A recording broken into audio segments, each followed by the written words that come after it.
哥，你倒是快点动手啊！我这赶着下班呢。不做了。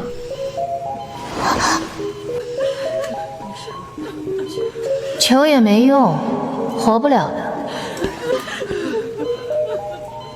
这都是定数，看开点。手术成功。手术成功？这怎么可能？我从业这么久，还是头一遭遇到这种事。这什么情况？你凭什么抢人？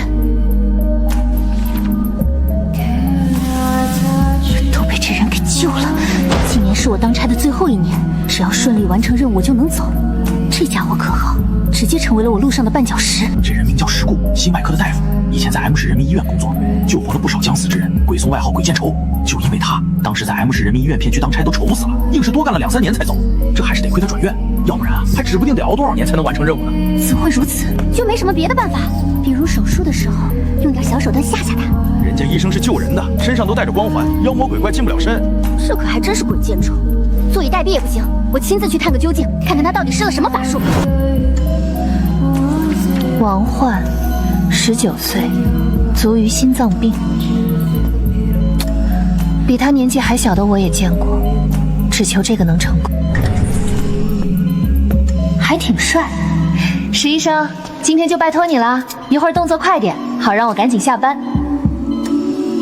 石医生，开始吗？快快快！你这一刀下去，人我可就能带走了。闭嘴！石医生，我没说话。不是说你。这个石固该不会是脑子有什么问题吧？出去。你能看得见我？以往门外头都有不少家属等在外头，怎么这姑娘这么大手术，外头空无一人？不过没人更清静，哭哭啼啼的，每次都扰得我耳朵疼。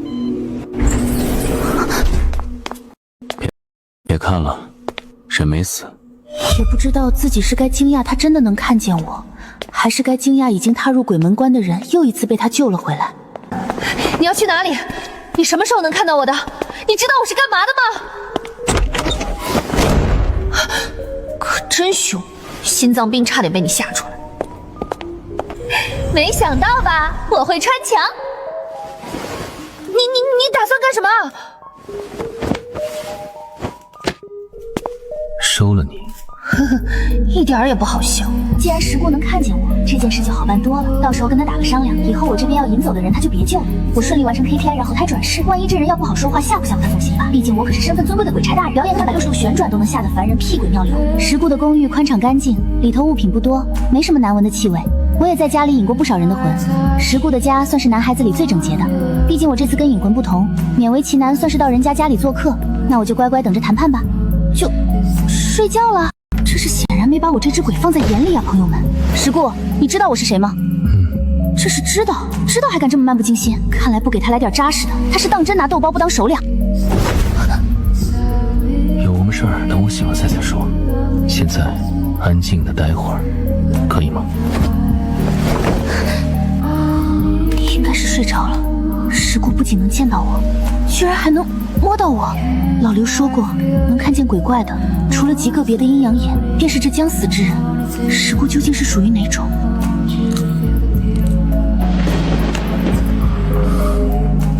你醒了？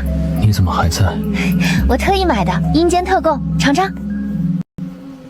鬼还看恐怖片？我就喜欢看吸血鬼，国外品种。你说人家衣服多好看，不像我们都什么时候了还穿黑袍子，一点也不遇实际。终于聊到正事儿，石医生，正式自我介绍一下，我是鬼这个片区的引魂工作。原本阳寿乙那姑娘魂魄就应该是被我领走来着，她居然一点都不惊讶，显然是知情的。但是您把她救活了，我知道您医术高超，但是俗话说得好，生死有命，富贵在天。您老这么逆天行事，既然已经活了，又怎么叫逆天行事？但这不合理，她的生死簿已经写清楚了阳寿，怎么能随意更改？我不是鬼差，管不着你们阴寿。你有你的职责，我也有我的，我们各司其职，互不干涉，不是挺好？倒也是这个理儿，但我怎么总觉得哪里怪怪的？既然没别的问题了，你就趁早请回吧。人鬼殊途，我也就不多留你了。不端射到着我了呀，我这人都被你扣住了，带不走，怎么叫互不干涉？有没有可能是你记忆不精，才让我捡了空子？骂我可以，质疑我业务能力不行，真是气死本鬼了。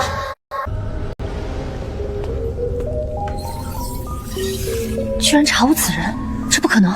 老刘，咱们系统是出问题了呀。依我看，这人来历不浅，我劝你还是少惹为妙。我是不想惹他，但现在是他在惹我啊！我辖区内就这么一个大医院，现在还来了这么一尊活神仙，凭借一己之力把死亡率直接压缩了一半。再这么下去，我明年当真完成不了指标，投不了头了。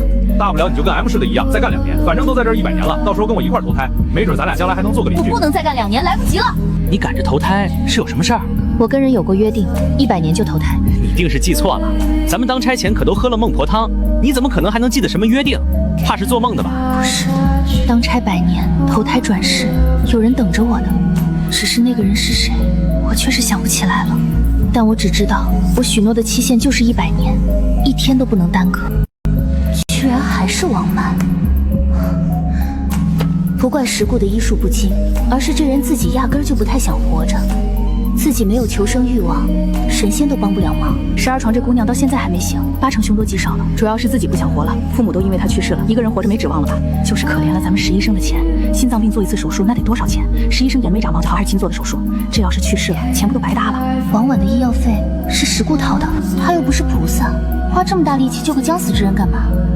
不过也不关我的事，就剩10分钟了，立刻准备抢救！又要坏我好事，这人你救不得。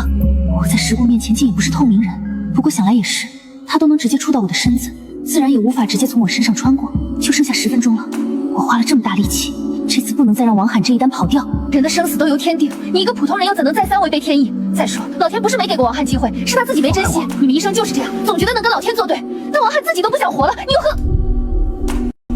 我想救的人，就是冲到阎王殿，我也得给他抢回来。我是没有心的，我心脏那处早就不知道跳动的滋味了，但我不知道为什么在这一刻，空荡荡的那处却突然用力抽动了下。石固失败了，他没能把王冉救回来，我应该拍手称快的，应该立刻走进去奚落石固，告诉他这世上可不是你想救谁就能救得了谁的，我们都得听天命。可是我发现自己好像并不高兴。我看你有点眼熟，你和我长得是不是一样？长得一样，我不知道自己长什么样子，鬼是照不到镜子的。人已经死了，又何必执着？就是冲到阎王殿，也要把你抢回来。你回去吧，好好活着，别叫想让你活的人失望。放过王缓的事儿还是被领导知道了，公开通报批评，让所有的鬼引我为贱，甚至还罚掉了我1个月的业绩。本就不富裕的家庭更是雪上加霜，我怎么想怎么亏。石固这人抢走了我的业绩，害我被批评就算了，还夺走了我身为鬼的初吻。石固，今天你我2人就做个了断吧。了断？就这么急吗？那倒是也没有这么急。大晚上的你洗什么澡？怎么，你们晚上不允许洗澡？还真是阴间规定。你反正快点，我在外甥等你。瞎了，我瞎了！瞧瞧我今天看见了什么！虽说我当鬼差这小100年间见到的男性躯体数都数不过来，甚至有比这还夸张的，什么游泳被憋死的，风流快乐死的，更离谱的还有洗澡踩到香皂摔死的。但石固不一样啊，石固这活灵活现的。怎么，鬼也会红？鬼当然不会脸红，这句话纯属是这人胡编乱造揶揄我的。我发现石固这人很有意思，在医院是死人脸，在家有气死人的本领，活脱脱双面人。哼，我今天来是与你商议事情的。你这边天天抢走我的人，说吧，你到底要干什么？搞了半天，你是来求我的？我是吗？求人要有求人的样子，说点好听的，兴许我能少救2个。怎么说？哥哥，我求求你了，说一句给我听听。你真当我跟你开玩笑呢？我可是鬼差，鬼差！你再跟我嬉皮笑脸，信不信我一伸手就能把你这个凡人的脖子拧下来？哥哥，我求求你了，给小的留一条活路吧。你说你也不是复仇者联盟，总是找我这个灭霸的麻烦干嘛呀？孟三，这都100年了，你能屈能伸、油嘴滑舌的劲儿，还当真一点没变。你以前见过我，这完全在我的意料之外。我当了100年鬼差，牵引魂魄术，他们有男有女，有老有少，但每个灵魂我都有些印象。我能确认自己不曾见过面前之人，但若要是说这人是我以前活着时候的故人，我这都当差100年了，他怎么也得有100多岁了吧？长得这也不像这么大岁数的呀。为什么放走他？放走谁？王罕。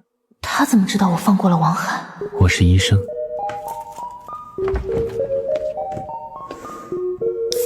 听说你当差99年兢兢业业工作，从未放过任何一个阴魂，如今破了戒，是因为我？当然不是。那是为什么？你少自己脸上贴金。我想说是因为我同情那个姑娘，但鬼差压根儿不具备这种情感。三三，帮我个忙吧。帮忙？你整天给我使绊子，我凭什么帮你？只要你肯帮我，我就不再干预你的工作。当真？说吧，帮你什么忙？我想让王缓继续活着。我不明白这句话的意思。他不是已经活着了吗？手术失败了，他自己也没有活下去意志。即便你没引走他，他依旧成了活死人，魂魄会在人间飘荡。既然这样，我收了他便是。他必须活着，不能去阴间。为什么？我能做的也就只有引魂这一个活了。既然你想让他活着，自己救了他便是。要我做什么？我是想让他的名字在生死簿上被除名。被除名？只有死人才能从阴阳两界的生死簿上除名。但石固又想王翰活着，是想让他逃脱两界的管辖。不可能的，一个名字对应一个魂魄，逃不掉的。若我要是以自己换王罕的命呢？如今王罕的性命唯有心脏移植手术才能保住，届时我的心会换给他，而你牵引着我的魂魄离开，我的名字不在生死簿上，不会被任何人察觉。你真是疯了！按照道理来说，石固死得越早，对我业绩恢复越有利。可当他说完了自己的计划，我却如此狂躁。这个王罕到底是什么人，值得你为他这么做？就因为医生的仁慈？孟三，这事儿只有你能帮我，我帮不了。连鬼都在流连人间，真不知道这个石固怎么想的，还非得带人下地狱。这医生当真以为自己是活菩萨，脑子不好用。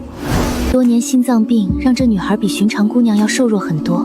我还记得她睁开眼睛的时候，一双笑眼弯弯的，让人看了心情很好。和我长得像吗？为什么不想活了？活着不好吗？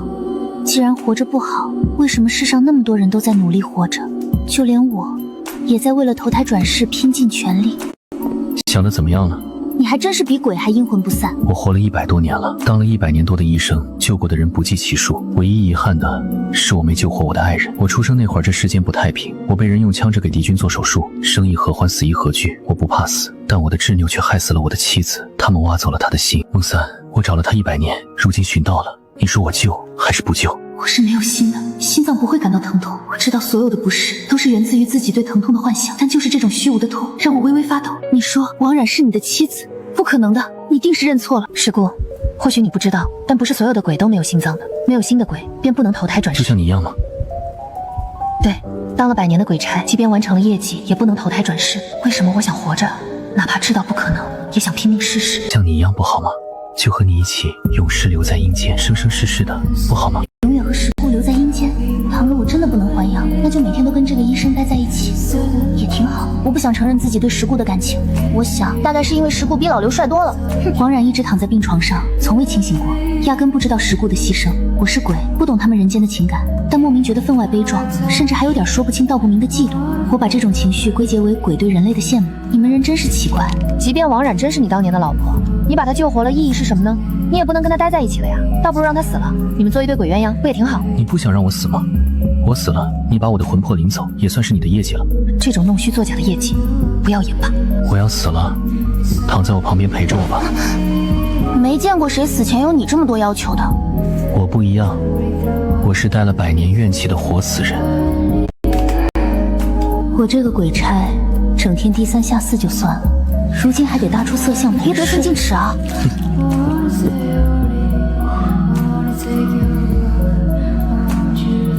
我知道他慢慢就会死去，怪不得故事里的聂小倩会爱上宁采臣，这些个痴情的男人还真有勾人的本事。听说我跟那王焕长得一样，偷亲我？你这就死了？怎么这么快？为了死快点，我把白开水换成了农药，就着安眠药喝下去的。这是多想死啊！居然2种药对着吃，还对亏死得快，不然我被你占便宜了都不知道。你之前也亲了我现在只是想还回来。哦，这什么态度？是不是不信我？你现在就是个普普通通的小鬼，我是鬼差，你对我放尊重点，少跟我拉拉扯扯套近乎。石固死后，按照遗嘱，心脏将移植到王涵身上。不知为何，我浑身就仿佛涌入了一股热血，我总觉得自己的胸腔内处比之前饱满了些。石固，我好像有点不对劲。三三，引我回地府吧，我将是你100年当差生涯中牵引的最后一抹魂魄。最后一抹魂魄，这是什么意思？这种痛和我之前幻想出来的不一样，完全不一样，不是虚无的，是真实的。三三，我把心脏还给你了，这一次你要好好活着。浑身上下没有一处不痛，我是鬼，怎么会感觉到痛？她是之前辅助石固做手术的护士之一。醒了，这次还不错，睡眠时间很短暂。你放心吧，心脏移植手术进行得很成功，急不得。你先好好休息，过几天有力气了再说话。恢复神速，各项身体机能没有任何排斥反应。医院里是否有一个名叫石固的医生？不曾听说过。那我的心脏究竟从何而来？是一家公益组织提供的，具体信息不详。石固像从未存在过一样，心脏的来源也查不到。我是个有先天心脏病的孤女，我的父母为了帮我看病，在打工途中遭遇了车祸意外身亡。我得知消息后心脏病发，被送往医院帮承蒙一家公益自出手相助，之后心脏移植手术成功。故事听起来很完整，但是为什么没有石柱的存在？没有人认识他，甚至没有人听过这个名字。孟三，老刘，不错，你居然没忘了我。没想到你个没心眼的家伙，居然当真脱离地府了。原来当真不是梦。你这人间的身子还真是跟你本人长得一样。嗨，瞧我这话说的，要长得不一样，你也没办法还阳。这是什么意思？怎么，你不知道百年轮回，每过100年就会有长相相同的2个人出现？倘若找对了人，是可以实现灵魂互换的吗？我不知道。石固曾经说过，他寻了这人100年。他当初说的是寻他，还是寻我？你怎么穿成这样？以前我们都是清一色黑色大长袍，土得要命。新领导上任之后要求更换的，这是夏天款休闲风，冬天的那才叫帅呢。还有个像吸血鬼一样的披风，那叫一个亮。你说像什么？吸血鬼呀！你们新上任的领导叫什么？哦，这人你也熟，石固就是当初那个医生。我就说人家有点来头吧，你一把他熬死，扭脸人家就下来当领导了。石固，他说石固，我想见他。你见他干嘛？想告我黑状？人鬼殊途，我劝这位小姐你自重。别跟我们鬼差拉拉扯扯的。你好安心在阳间活着，哥哥我没几天完成了任务，兴许也能投胎成功，到时候再见面还得叫你声小阿姨喽。石固有一个100年前去世的妻子，心脏被人挖走了。石固带着怨念在这世上活了100年，始终想要帮妻子找到投胎转世的方法。后来他遇见了王涵，一个跟我有相同外貌的女孩，然后他拼死救回王涵，换了自己的心脏给她，最后我却重生到了王涵的身上，心脏开始跳。我该不会就是石固的妻子吧？我喝过孟婆汤，对过去的事已经完全没了记忆，但是偏偏对石固产生了不同寻常的感情。100年之约的那个人，是不是就是石固？我突然想见到世间，发了疯的想见到他，心里有太多的谜团等着他解开。但是寻常人又怎么有机会见到鬼差？然而没有一个人。是你吗？石固，我知道是你，你出来啊！如果我就是你的妻子，如果你非得要这样救我还阳，我们就一起在阴间待着，生生世世不分开，不好吗？都没了心肝，都不得超生，不好吗？他救了我，不能让他100年的心思白费。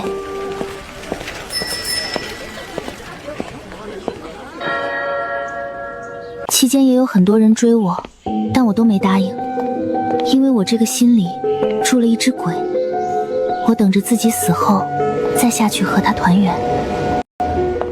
焕焕，你看这医生真帅。这一位是民国时期有名的医生，这位是我国早期心外科专家，当初留洋回来报效祖国的，非常有名。只不过后来怎么了？后来也因为他高超的艺术变成了俘虏，有外军威胁他给敌国将领做心脏手术，他宁死不屈。为了逼迫他，他们捆绑了他的妻子，在他面前挖出了他妻子的心肝。不过他妻子也是个爱国人士，即便面对尖刀也没有屈服，笑称自己是死得其所。后来呢？他妻子真的死了吗？死了，不知是不是也随着夫人一同去了。我去趟洗手间。对不起。